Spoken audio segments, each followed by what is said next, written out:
நான் சொல்றத நல்லா கவனமா கேட்டுக்கோ. நான் அந்த பில்லி பொம்மைய குழியில போட்டு புதைக்கிறதுக்குள்ள நீ இந்த அஸ்திய கிணத்துல கரைச்சிட்டு வரணும். அந்த பேய்ங்க ரெண்டும் என் கட்டுப்பாட்டுக்குள்ள இருக்கிற அந்த நேரத்துல அதுங்க உன் எதிரில வந்து பயம்புறுத்தும். அதுக்கு பயந்து பின்வாங்காத.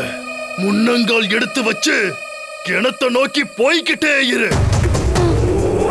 கால தாமதம் நீ பண்ணுன, நாம எடுக்கிற அத்தனை முயற்சியும் வீணா போயிடும்.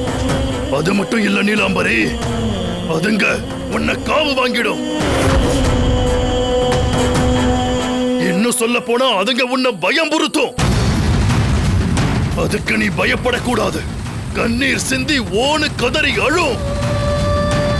அதுக்கும் நீ வசீலனா அதுங்க உன்னை கொல்ல பாக்கும்.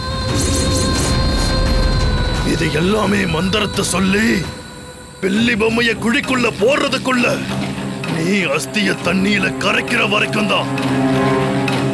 அதுக்கப்புறம் அதுங்களால உன்னை ஒன்னும் பண்ண முடியாது.